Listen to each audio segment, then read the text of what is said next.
आज मेरी शादी की पहली रात थी। अब वो जमाना कहाँ रहा जब मर्दों को किसी बात का पता ही नहीं होता था। आजकल तो सोशल मीडिया और इंटरनेट पर हर चीज खुलकर सामने आ जाती है। एक एक पल की दूरी से आप सब कुछ जान जाते हैं। पहले के जमाने में ये बातें मर्दों के दिमाग में भी नहीं आती थीं। पहले रीति रिवाजों की कद्र की जाती थी, और वो भी एक खूबसूरत समय था जब आपको पता ही नहीं होता था कि आपकी शादी किससे हो रही है। और शादी की रात जब आप अपनी दुल्हन को देखते थे तो वह शर्म से झुकी होती थी।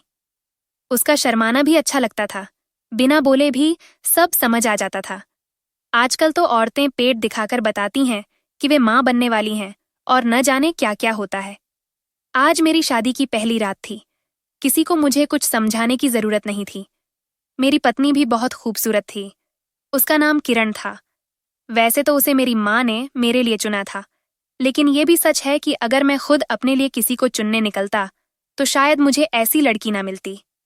ये अरेंज मैरिज थी और वह मेरे हिस्से में आ गई थी, क्योंकि मैं देखने में कोई बहुत सुंदर आदमी नहीं था, लेकिन किरण बहुत हसीन थी। मैं अपने कमरे की ओर जा रहा था कि रास्ते में माँ से मुलाकात हो गई। मैंने कहा कि आप यहाँ क्या कर रही हैं, तो उन्होंने मेरे हाथ में एक थैला पकड़ा दिया, और उनका अंदाज ऐसा था जैसे इस थैले में कोई नशीली चीज है और मुझे पहुंचानी है। कहने लगीं कि जब तू थैला खोलेगा तो समझ आ जाएगा कि इसमें क्या है। बाकी तू इतना बच्चा भी नहीं है, लेकिन देख, लड़की बिरादरी से बाहर की है। मैंने कहा कि बाहर की है, पर पसंद तो आपकी ही है ना। कहने लगीं कि हाँ, मेरी पसंद है, लेकिन फिर भी कुछ बातें होती हैं जो बहुत जरूरी होती हैं। तू अंदर चला जा, मैंने कहा। और ये जो मेरे हाथ में चीज पकड़ा दी है, इसे कैसे लेकर जाऊं? तो मेरी माँ कहने लगी कि छोटा बच्चा थोड़ी है, कोई न कोई बहाना कर दे, अब तेरी शादी हो गई है। इस बात पर वह मुस्कुरा दी। उन्होंने मुझे हल्का सा धक्का भी मारा और मैं कमरे के अंदर चला गया। मेरी पत्नी सामने ही बिस्तर पर घूंघट किए बैठी थी।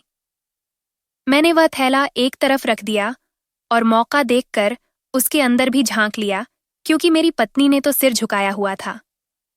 मेरा दिल तो कर रहा था कि अपना सिर पीट लूं। मेरी माँ ने तो मुझे परीक्षा में डाल दिया था, क्योंकि जो काम उन्होंने मुझे करने के लिए दिया था वह मैं कैसे कर सकता था। लेकिन फिर सोचा कि अगर नहीं किया तो सुबह सबसे पहले वही सवाल करेंगी। इस थैले में और कुछ नहीं, बल्कि एक सफेद रंग की बेडशीट थी। मैंने उसे अपने साथ रखा और अपनी दुल्हन का घूंघट उठाया, उसे उसकी मुंह दिखाई का तोहफा दिया और इधर उधर की बातें करने लगा। लेकिन जब सुबह आंख खुली तो मैं बड़ा परेशान था। फौरन से पहले अपना फोन उठाया और कुछ गूगल करने लगा। गूगल बादशाह से मुझे यह पता चला कि मेरी पत्नी के पेट पर जो निशान है उसका क्या मतलब है, और अगर यह बात ऐसी ही थी तो फिर हमारे घर में तो बवाल मचने वाला था। लेकिन जब मैं अपनी पत्नी की तरफ देख रहा था तो मुझे समझ आ गया कि वह ऐसी नहीं है। एक मर्द को पता चल जाता है कि उसकी जिंदगी में आने वाली औरत पहले बदचलन रह चुकी है या नेक। क्या उसने शादी से पहले अपनी इज्जत का सौदा किया है या नहीं। एक मर्द को यह बात पता चल जाती है, और मैं एक मर्द ही था। मेरी उम्र 35 साल हो गई थी, तब मेरी शादी हो रही थी। मैं कोई 18-19 साल का लड़का नहीं था कि मुझे किसी बात के बारे में पता ही न हो। इसलिए मुझे मेरी पत्नी से कोई शिकायत नहीं थी, लेकिन मेरी माँ ने जो मुझे काम करने के लिए सामान दिया था उस पर भी उनकी उम्मीदों के मुताबिक कोई काम न हो सका था। मेरी माँ ने मुझसे सवाल किए और मुझे कहा कि हमारे साथ तो फिर धोखा हो गया। एक तो तेरी शादी की उम्र निकल गई, ऊपर से तूने कहा था कि खूबसूरत लड़की चाहिए। मुझे कोई लड़की मिल ही नहीं रही थी, तुझे बार बार तस्वीरें दिखा रही थीं तो तू इनकार कर देता था। फिर तुझे यह लड़की तस्वीर में अच्छी लग गई और मैंने कहा कि चलो पसंद आ गई है, इससे पहले कि तेरा फैसला बदले तेरी शादी इसी से करवा देती हूँ। पर मुझे क्या पता था कि हमारे साथ इतना बड़ा धोखा हो जाएगा। हम तो किसी को यह भी नहीं कह सकते कि आपने रिश्ता करवाया है। अब आप जवाब दो, क्योंकि यह रिश्ता तो बिरादरी के बाहर हुआ है और किसी को हमने बीच में भी नहीं डाला। किसी ने गारंटी भी नहीं दी है। सब कुछ तेरी वजह से हुआ। अब तू बताकर क्या करें। मैंने कहा कि कोई धोखा नहीं हुआ और आप इस तरह की बातें नहीं सोचें। आपको पता नहीं है कि दुनिया में क्या कुछ हो रहा है। मेरी पत्नी मेरे लिए बिल्कुल ठीक है। और मैंने उसी के साथ जिंदगी गुजारनी है। मेरी माँ ने कहा कि नहीं, हम उसके माँ बाप से बात करते हैं। मैंने कहा कि आप क्यों मेरा घर खराब करना चाहती हैं? बड़ी मुश्किल से तो रिश्ता हुआ है, अपनी बिरादरी में से तो कोई लड़की नहीं दे रहा था, अब बाहर से रिश्ता मिला है तो आप उसे भी खराब करना चाहती हैं? मेरी माँ ने कहा कि अभी तो तेरी पत्नी एक दिन की दुल्हन है और तू मेरे सामने खड़ा होकर बातें कर रहा है। मेरी माँ तो मुझे ही डांटने लगी, पर मैंने उन्हें समझाया कि जब मुझे कोई परेशानी नहीं तो फिर किसी को कोई परेशानी नहीं होना चाहिए। वह भी चुप हो गईं। मुझे वाकई मेरी पत्नी से कोई परेशानी नहीं था और मेरे दिल में कहीं न कहीं यह बात भी थी कि अब मुझे और किसने लड़की देनी थी। मेरे पास था ही क्या, एक नौकरी जिसमें मैं मुश्किल से 30-35 हजार रुपए कमाता था, और यह तो सब जानते हैं कि आजकल 30-35 हजार रुपए में किसी का भी गुजारा नहीं होता। घर अपना था और मेरी माँ के घर वाले भी मदद किया करते थे, वरना यह घर चलाना तो मेरे लिए मुश्किल हो जाता। अब शादी हो गई थी, अब मुझे और कोई तमाशा नहीं चाहिए था। मैं अपनी पत्नी के साथ अपनी जिंदगी को एंजॉय करना चाहता था, और वह भी अच्छी लड़की मालूम हो रही थी। उसने मेरे साथ अच्छे तरीके से बात की और अभी वह मेरी हर बात मान रही थी। मेरी माँ का रवैया उससे कुछ उखड़ा उखड़ा सा था। मैंने उन्हें समझाया कि जब कोई बात नहीं है तो आप ऐसी हरकतें क्यों कर रही हैं? वह भी सोचेगी कि पता नहीं क्या बात है। इसी तरह फिर दिलों में नफरतें पैदा होती हैं और फिर एक साथ दो औरतों का रहना भी मुश्किल हो जाता है। मेरी माँ ने कहा, और फिर तेरे जैसे नास पीटे होते हैं जो अपनी पत्नी लेकर निकल जाते हैं। मैंने कहा कि जब आप उसके साथ अच्छे से नहीं रहोगी तो फिर मेरे पास और क्या हो जाएगा। मेरी माँ को मैंने ये बात सिर्फ समझाने के लिए कही थी। मेरा ऐसा कोई इरादा नहीं था, लेकिन मैंने बहुत पक्का मुंह बनाकर यह बात कही थी और वह भी समझ गईं। मेरी माँ ने भी अपना रवैया ठीक कर लिया और कहा कि तेरी बात पे यकीन कर लेती हूँ। शादी की दीगर रस्में हुईं और उसके बाद हमारी जिंदगी मामूल पे आ गई। एक दिन मैं घर आया तो मैंने अजीब सा मंजर देखा। मैंने देखा कि मेरी पत्नी के कमरे में एक लड़की बैठी है और खाना खा रही है। मुझे देखकर वह थोड़ी डर गई। मैंने कहा कि तुम कौन हो? उसने कोई जवाब नहीं दिया।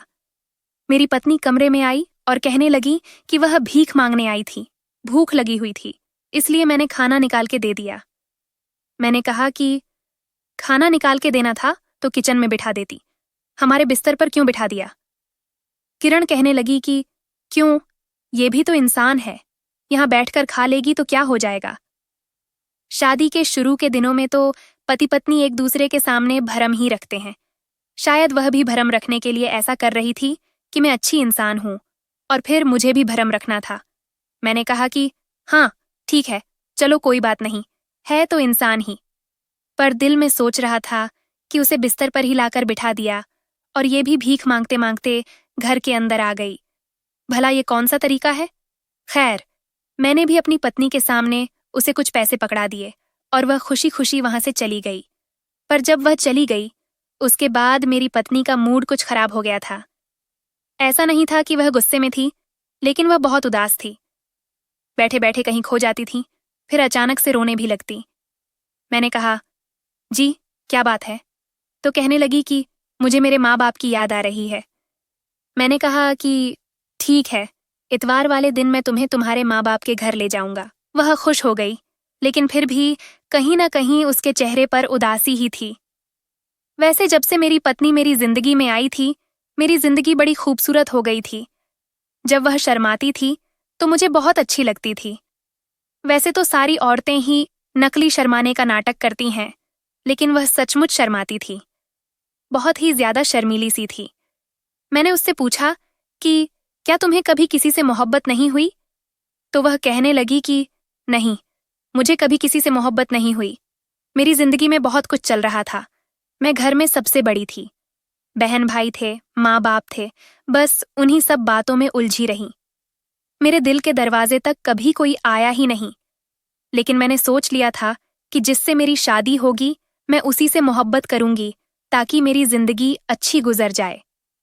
ये तो बिल्कुल वैसे ही लड़की थी जैसे मैं चाहता था, बल्कि जैसे हर मर्द चाहता है, जो सिर्फ उसके लिए सोचे, उसकी तरफ देखे, उसकी जिंदगी में पहले कोई आया भी न हो और उससे बहुत ज्यादा मोहब्बत भी करे। मुझे और क्या चाहिए था? मैं तो बहुत ज्यादा खुश था, लेकिन मेरी माँ के दिल में शायद वही बात बैठ गई थी और उनका मेरी पत्नी के साथ ठीक से गुजारा नहीं हो रहा था। एक दिन मुझे कहने लगी कि पता नहीं क्या तमाशा बनाया हुआ है इसने। वह लड़की आती है और ये उसको घर के अंदर घुसा लेती है, उसको चीजें भी देती हैं और अपने कमरे में बैठ के खाना खिला रही होती है। उसे कहो कि इतनी भी कोई लड़की अच्छी नहीं होती। ऐसे लोगों के साथ घर में बीमारियां आती हैं और घर भी गंदा होता है। घर के काम छोड़ के उसके पास बैठ जाती है। मैंने पहले तो अपनी माँ को कह दिया कि किसी गरीब की मदद करना कोई बुरी बात तो नहीं है, इसलिए आप क्यों इतना गुस्सा कर रही हैं? पर उन्होंने कहा कि तुझे नहीं पता ना बेटा, कुछ ज्यादा ही हो रहा है। वह तो रोज आ जाती है, कल को अपने साथ और भी 4 लोगों को ले आएगी। गरीबों का क्या है, उनको उंगली पकड़ा और ये बाजू पकड़ लेते हैं। मेरी माँ की बात भी ठीक थी, पर मैं आजकल अपनी पत्नी के सहर में इस कदर खोया हुआ था कि मैं उसके सामने कोई भी ऐसी बात नहीं कर सकता था जिससे वह नाराज हो जाए। मैं नहीं चाहता था कि वह मुझसे नाराज हो जाए। जब बड़ी उम्र के आदमी को 35 साल की उम्र में एक 20-21 साल की खूबसूरत लड़की मिल जाती है, तो वह पागल ही होगा जो उसको नाराज करेगा, और मैं ये पागलपन नहीं करना चाहता था। मेरी माँ को गुस्सा इसी बात पर आ रहा था कि मैं अपनी पत्नी के पल्लू से बंध गया था। लेकिन पत्नी के पल्लू से न बंध जाता तो और कहाँ जाता। आधी जिंदगी तो मेरी बिना पत्नी के गुजर चुकी थी। मुझे कोई तमाशा नहीं चाहिए था और वह ऐसा कोई काम नहीं कर रही थी जिस पर मैं बहुत ज्यादा गुस्सा करता और कहता कि मेरे घर में ये सब कुछ नहीं चलेगा। मैं क्या साबित करता हूँ उसके सामने कि मैं बुरा आदमी हूँ जो किसी भिखारी लड़की को एक वक्त का खाना खिलाना भी मुझे बुरा लग जाता है। अगर वह मुझे बुरा आदमी समझती तो उसकी नज़र में मेरा इमेज खराब होता, और यही तो दिन होते हैं पति पत्नी के एक दूसरे की नज़र में इमेज बनाने के। ऐसे में मैं अपना इमेज क्यों खराब करता? इसलिए सोचा कि प्यार से समझा दूंगा। अगर मेरी शादी वक्त पर करवाई होती तो अभी मेरी औलाद भी 7-8 साल की तो होती ही सही, शायद 10-12 साल की भी हो सकती थी। लेकिन मुझे फिलहाल बच्चे पैदा करने का कोई शौक नहीं था। मैं ये वक्त अपनी पत्नी के साथ गुजारना चाहता था, उसके साथ हंसी खुशी रहना चाहता था। मैं नहीं चाहता था कि हमारी जिंदगी पैम्पर और दूध के बीच में कहीं फंस जाए और हम लोग रात को अगर जागें तो सिर्फ बच्चों का ख्याल करने के लिए और एक दूसरे से भी नफरत हो जाए। क्योंकि मेरे सारे दोस्त और कजिन शादीशुदा थे और वो बताते रहते थे कि जब से हमारी जिंदगी में बच्चे आए हैं, पति पत्नी का रिश्ता तो समझो सूली पे लटक गया है। एक कजिन ने तो इसीलिए अपनी पत्नी को तलाक भी दे दी थी कि तुम तो सिर्फ बच्चों को संभालने वाली माई बन के रह गई हो, तुम्हारे पास मेरे लिए टाइम नहीं है। हाँ, ये अलग बात है कि अब वह बहुत पछताता भी था और अपनी पत्नी को याद करके रोता था, लेकिन अब वहां से वापसी का तो कोई रास्ता था नहीं। इसलिए मैं नहीं चाहता था कि कल को हम भी बिना वजह किसी ऐसी स्थिति में फंस जाएं। फिर इंसान की अकल पर पत्थर पड़ जाते हैं और वह कुछ गलत ही करता है। या तो लड़ाई करते हैं लोग आपस में, और या फिर रिश्ता ही खत्म कर देते हैं, जबकि देखा जाए तो इसकी कोई वजह भी नहीं होती है। इसी तरह जब मैं एक दिन ऑफिस से घर आया तो मैंने देखा कि वह लड़की न सिर्फ हमारे कमरे में बैठी खाना खा रही थी, बल्कि मेरी पत्नी उसे खुद अपने हाथों से खाना खिला रही थी, उसके सिर पर हाथ फेर रही थी और रो भी रही थी। मैं थोड़ी देर को पर्दे के पीछे छुप गया और ये मंजर देखने लगा। फिर मैंने सोचा कि जरा उनकी बातें तो सुनूं, ये क्या बातें कर रही हैं। मेरी पत्नी उसे कह रही थी, ठीक तो हो ना तुम? देखो, तुम्हारा जब दिल करे इधर आ जाया करो, मैं तुम्हारे लिए इससे ज्यादा कुछ नहीं कर सकती।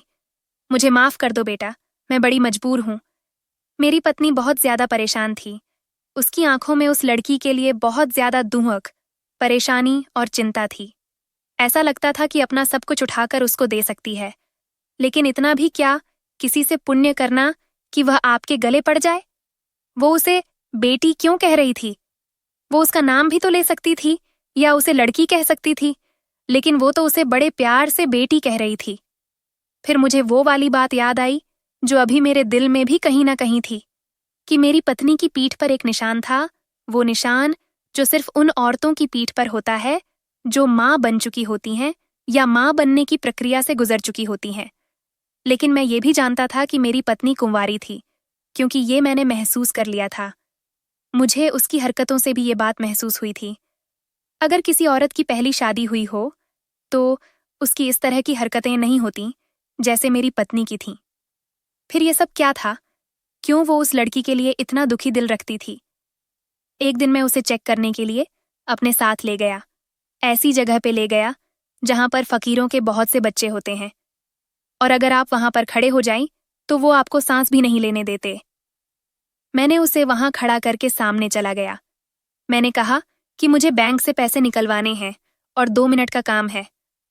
एटीएम से पैसे निकलवा के आता हूं, तू जरा यहीं पर मोटरसाइकिल के पास खड़ी हो जा, उसने कहा। ठीक है। खुद में एक दरख्त की तरफ उड़ली खड़ा हो गया और देखने लगा कि वो क्या करती है। उसके पास एक भीख मांगने वाला बच्चा आया तो उसने उसे 10 रुपये दे दिए। थोड़ी देर के बाद दूसरा बच्चा आया, उसे भी 10 रुपये पकड़ दिए। जब तीसरा बच्चा आया तो मेरी पत्नी कहने लगी, बस चले जाओ यहां से, तुम लोगों ने तो तमाशा बना लिया है, 10-10 करके क्या सारे पैसे ले लोगे। मैंने यह हरकत देखी। मैं तो हैरान रह गया कि इन बच्चों के लिए तो उसके दिल में कोई दर्द नहीं है। जब कोई 10-10 रुपये दे देती तो क्या होता, और इस लड़की के लिए तो बेटी रो रही होती है। इसका मतलब था कि मामला कुछ और ही था, और मामला ज्यादा ही गड़बड़ था। मेरी माँ भी ठीक कह रही थी। हमें बड़ों के तजुर्बे पर भरोसा कर लेना चाहिए। आखिर को वो उस रास्ते से गुजर चुके हैं और हम उस रास्ते पर नए होते हैं। आजकल इस समाज में क्या नहीं हो रहा है, बहुत कुछ हो रहा है, और किसी को भी बेवकूफ बनाना अब कौन सा मुश्किल रह गया है। हो सकता है वो मुझे बेवकूफ बनाने में कामयाब हो गई हो, और मैं भी पागलों की तरह ये सोच बैठा हूं कि मेरी पत्नी बहुत अच्छी है, क्योंकि मुझे उसका अचानक से ये बदला हुआ रवैया बहुत ही अजीब लगा था। इस लड़की के साथ वो ऐसे पेश आती थी कि जैसे वो उसकी अपनी औलाद है। और ये भी तो उसी उम्र के बच्चे थे। ये भी तो फकीर थे, पैसे मांग रहे थे। फिर उनके साथ इस तरह से क्यों पेश आ रही थी? अपने बच्चे तो अपने ही होते हैं ना। दूसरों के बच्चे कभी भी अपने बच्चों जैसे प्यारे नहीं लगते हैं। जो जज्बात इंसान के दिल में अपनी अपनी औलाद के लिए होते हैं, वो दूसरे की औलाद के लिए कम ही देखते हैं। और ये एक ऐसी हकीकत है जिसको मानता कोई नहीं है, पर होता ऐसा ही है। अब मेरे पास 2 ही रास्ते थे। या तो मैं अपनी पत्नी से पूछ लेता और उसके सामने ये सारी बात रख लेता, देखो ऐसी बात है, माँ भी बातें कर रही हैं, मैंने अभी देखा था। लेकिन फिर वो कहती कि आपने मेरी जासूसी क्यों लगाई, आप मुझसे सीधा पूछ लेते। लेकिन मैं जानता था कि अगर मैं सीधा पूछता तो फिर भी उसने मुझे सच नहीं बताना था। मैंने बातों बातों में उससे पूछने की कोशिश की कि किसी तरह मुझे इस हवाले से कोई बात पता चले, पर वो बहुत चालाकी से जवाब दे रही थी। मैंने कहा कि कभी तुम्हारे लिए पहले कोई रिश्ता आया था? तो कहने लगी कि हाँ, रिश्ता आया था, लेकिन मेरे बाबा ने इनकार कर दिया था। बस फिर आपका रिश्ता आया तो हाँ कह दिया। मैंने कहा कि तुम्हारी उम्र में और मेरी उम्र में तो बहुत ज्यादा फर्क है, फिर तुम्हारे बाप ने क्यों हाँ कह दिया? तो उसका जवाब था कि बाबा कहते हैं मर्द की उम्र कोई नहीं देखता, उसकी कमाई देखते हैं। मैंने उसे कहा कि मेरी कमाई भी कोई इतनी ज्यादा अच्छी नहीं थी। तो उसका जवाब ये था कि हाँ, पर हमारे हिसाब से ठीक थी, और वैसे भी मेरे बाबा शरीफ लोगों में रिश्ता करना चाहते थे, और आप लोग बहुत शरीफ हैं और खानदान भी छोटा है। वो मेरी तारीफ करने लगी तो मैं मजीद कोई बात नहीं निकाल सका। मैंने कहा कि मेरा एक दोस्त है, उसकी भी शादी हुई है। उन्होंने कहा कि लड़की कुंवारी है, लेकिन उससे शादी के बाद पता चला कि लड़की कुंवारी नहीं है। तो अब इसका बहुत बड़ा परेशानी चल रहा है। लड़की वापस चली गई है और वो इसी तलाक देना चाहता है। कहने लगी कि भगवान कृपा करें, उस पे बस इतना कहकर उसने बात खत्म कर दी। वो मुझसे नजरें नहीं मिला रही थी, साथ साथ कोई काम कर रही थी। साफ पता चल रहा था कि उसके दिल में कोई खोट है, और मेरे दिल में भी बात आ चुकी थी। अब मैं ये बात अपने दिल में लेकर कब तक फिरता रहूंगा? मैंने गलती तो कर दी, लेकिन अपनी माँ से भी ये बात कह बैठा। मैंने अपनी माँ को सब कुछ बता दिया। वो भी यही कहने लगी कि मुझे तो पहले दिन से ही लड़की गड़बड़ लगती थी।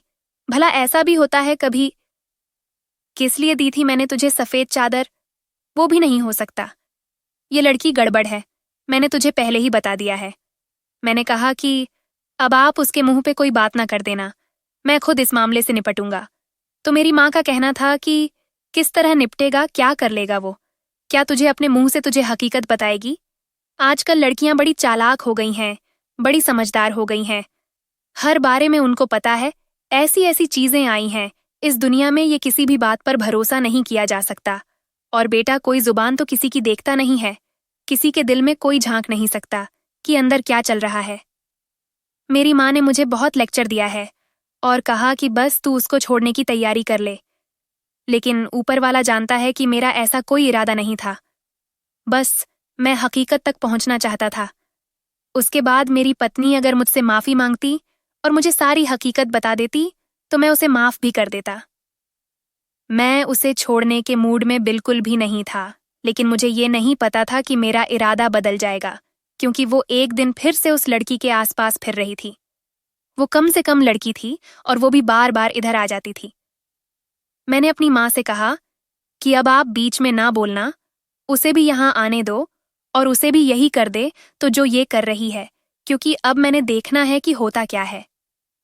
मैंने अपने कमरे में एक सीसीटीवी कैमरा लगा दिया जो बेहद नई तकनीक का था और बहुत ही छोटा सा था, और उसका कनेक्शन मैंने अपने मोबाइल से कर लिया था, जो वाईफाई के जरिए कनेक्ट हो जाता था। खुद मैं ऑफिस चला गया और जानबूझकर कहा कि बहुत देर से आऊंगा। पूरे दिन की रिकॉर्डिंग मेरे पास आ गई थी। वो लड़की 3-4 दिन के बाद आती थी और मुझे पता था कि आज वो जरूर आएगी, और वही हुआ कि वो आज घर में आई और बैठी बातें भी कर रही थी। ये कैमरा नई तकनीक का था, उसमें आवाज भी रिकॉर्ड हो गई थी। मैंने देखा कि वो लड़की कमरे में आई तो मेरी पत्नी ने उसे ऐसे गले से लगाया कि जैसे वो उसकी अपनी औलाद है। फिर उसे खाना खिलाने लगी, उसे कुछ पैसे भी दिए, चॉकलेट भी दी, और उसके लिए कुछ कपड़े बनवाए थे वो भी निकाल के उसे पकड़ा दिए। कहने लगी कि तुम फिक्र नहीं करो, मैं तुम्हें बहुत जल्द यहाँ ले आऊंगी, तुम तो मेरी औलाद हो, मेरा सब कुछ हो। ये सुनकर तो मैं आग बबूला हो गया और फौरन घर आया। अपनी पत्नी को कहा कि जरूरी बात करनी है। कमरे को अंदर से कुंडी लगा दी और उसे अपने सामने बिठाकर फौरन वो वीडियो दिखा दी जो कैमरे से रिकॉर्डिंग हुई थी। अब उसे न कोई बात आए न जाए, मेरी शक्ल देख रही थी। मैंने कहा कि बताओ, ये सब कुछ क्या है? तुम पहले से शादीशुदा हो और तुम्हारी इतनी बड़ी बेटी भी है। कब हुई थी तुम्हारी पहली शादी लगता है? तुमने तो उम्र के बारे में भी हमसे झूठ बोला है। तुम जैसी औरतें होती हैं, हम जैसे मर्दों को फंसा लेती हैं। शर्म आनी चाहिए तुम्हें। मतलब मैं तलाक दे दूं या वहीं फेंक आऊं जहां पे तुम्हें पहले ही चले जाना चाहिए था? मेरे मुंह में जो आया मैंने बोल दिया। वो चुप करके सुनती रही। फिर उसने कहा कि ठीक है, आप जो फैसला करेंगे मुझे मंजूर होगा, लेकिन पहले मेरी पूरी बात सुन लें। मैंने कहा कि बोलो क्या बात है, और उसने मुझे अपनी असल कहानी सुनाई, जिसे सुनकर मैं वाकई हैरान रह गया। उसने कहा कि मेरे माँ बाप ने एक लड़के के साथ मेरा रिश्ता तय किया था जो बहुत ज्यादा अमीर था। इतना अमीर था कि मैं क्या बताऊं, और वो तोहफे में प्लॉट और न जाने क्या क्या देने वाला था। लेकिन एक कमी थी कि उसकी पहले से शादी हो चुकी थी। पत्नी उसकी इस दुनिया में नहीं थी और उसकी एक बेटी थी। ये वही बेटी है जो हमारे घर आती है। मेरे बाप ने लालच में आकर रिश्ता तय कर दिया और ये बेटी भी बार बार मेरे घर आने लगी और मेरी उसके साथ दोस्ती हो गई। उसका नाम सुमित्रा है और ये मुझे माँ भी कहने लगी। मुझे भी अच्छा लगने लगा। मैंने भी स्वीकार कर लिया था कि उसके साथ जिंदगी गुजारनी है तो उसे स्वीकार कर लूं। लेकिन अभी हमारी सगाई ही हुई थी कि उस शख्स के साथ बहुत बुरा हुआ। वह एक हादसे का शिकार हुआ और इस दुनिया से चला गया। उसकी दौलत भी उसके घर वालों ने कब्जा कर लिया और उसके भाइयों ने उस लड़की को घर से निकाल दिया। अब ये कभी इधर कभी उधर फिरती है, अपनी एक मौसी के घर जाती है, लेकिन उसका पति भी इसको स्वीकार नहीं करता और ये बेचारी भूखी ही रहती है। मुझसे बहुत प्यार करती है, इसलिए मेरे पास आ जाती है और मेरे दिल में भी उसने जगह बना ली है। मैं उसका थोड़ा एहसास कर लेती हूँ, ख्याल कर लेती हूँ, बस उससे ज्यादा और कुछ नहीं है। अगर इस बात पर आप गीता की कसम भी मांगते हैं तो मैं देने को तैयार हूं। वो रोने लगी और आज उसकी आंखें बता रही थीं कि वो सच बोल रही थी। और मैंने उसे ना जाने क्या क्या कह दिया। रही बात उस निशान की, तो उसने बताया कि बचपन में मेरे ऊपर गरम तेल गिर गया था और ये उसी का निशान है जो इत्तेफाक से ऐसा बन गया है। मैंने कहा कि मुझे माफ कर दो, देखो मेरी जगह कोई भी होता वो यही सोचता। उसने कहा कि हाँ, यही सोचता है, लेकिन आपको मेरे किरदार पर इल्जाम नहीं लगाना चाहिए था। अच्छा नहीं किया आपने मेरे साथ। सारी जिंदगी नहीं भूलूंगी मैं आपकी ये बात। आपने कैमरा लगाया घर में, मुझ पर शक किया, मुझे बहुत शर्मिंदगी हो रही थी। मैंने कहा कि मुझे माफ कर दो, तुम जो कहोगी मैं करूंगा। मैंने कहा कि हम इस लड़की को अपने साथ रख लेते हैं। देखो, कल को हमारी औलाद होगी, बच्चे होंगे, ये मेरा साथ देगी, मेरी मदद भी करेगी, इस घर में मेरे साथ रहेगी, वरना ये कहाँ जाएगी। मैंने कहा, मैं उस पर सोच कर बताऊंगा। मैंने बहुत सोचा और बहुत सोचने के बाद मैंने कहा, दिया कि ठीक है, तुम उस लड़की को अपने साथ रख लो, लेकिन कल को उसके रिश्तेदारों का कोई परेशानी हो या कोई भी ऐसी बात कि वो उसे ले आए या उस तरह की कोई हरकत हुई, तो फिर तुम्हें ही सब कुछ संभालना होगा। वह कहने लगी कि मैं उसके रिश्तेदारों से जाके बात कर लूंगी। उसने बात की और वो लोग फौरन से ही कहने लगे, हाँ, ले जाओ इस लड़की को, हमें नहीं चाहिए। हमने उसे अपने साथ रख लिया और मेरी पत्नी उम्मीद से हो गई। उसने मेरी पत्नी का बहुत ख्याल रखा और जब मेरा बेटा इस दुनिया में आया तो सुमित्रा ने उसको भी अपने भाई की तरह प्यार किया। वह उसको संभालती भी थी और मेरी पत्नी की बहुत मदद भी करती थी। हमने भी उसे इसी तरह रखा हुआ था कि जैसे अगर आज हमारी बेटी होती तो हमारे साथ इसी तरह रहती। हम उसके साथ कोई फर्क नहीं करते थे। यूं समझो कि हमारे 2 बच्चे थे। मेरे दिल में भी अचानक से यह ख्याल आया, शायद भगवान ने मेरे दिल में यह बात डाल दी कि मुझे इस अनाथ के सर पर हाथ रखना है, और फिर मेरे दिल में कोई मलाल नहीं रहा। मेरी माँ ने भी उसे स्वीकार कर लिया और कहा कि कोई परेशानी नहीं है, अब हम लोग एक ही घर में हंसी खुशी रहते हैं। जहां जाते हैं सुमित्रा को भी साथ ले जाते हैं, वह हमारे साथ होती है। वह अपने भाई का भी बहुत ख्याल रखती है और हम लोग उसका भी बहुत ख्याल रखते हैं। बहुत ही अच्छी लड़की है। हमें उसके हमारे साथ रहने से कोई परेशानी नहीं है, बल्कि फायदा ही है। और मेरी पत्नी भी बहुत खुश रहती है, मेरी हर बात मानती है। मुझसे कोई लड़ाई झगड़ा वह पहले भी नहीं करती थी, अब भी नहीं करती है, और मेरी बहुत तारीफ भी करती है। मेरा एहसान मानती है कि आपने इतनी बड़ी नेकी की है, भगवान आपको उसका फल देगा, और वास्तव में मुझे उसका फल दे रहा है कि जब से मैंने उसे गोद लिया है और वह हमारे घर में आई है, मेरी नौकरी बहुत अच्छी जगह पर लग गई है। अब मैं कोई गरीब आदमी नहीं रहा। मैं 35,000 कमाने वाला गरीब नहीं, बल्कि पूरे 88,000 कमाता हूँ। शायद यह उसी का नसीब है जो हमारे घर में उतरना शुरू हुआ है। आप लोग बताएं कि अगर आप लोग मेरी जगह होते तो क्या फैसला करते। दोस्तों, वीडियो कैसा लगा कमेंट करके जरूर बताएं। वीडियो को लाइक और चैनल को सब्सक्राइब जरूर करें।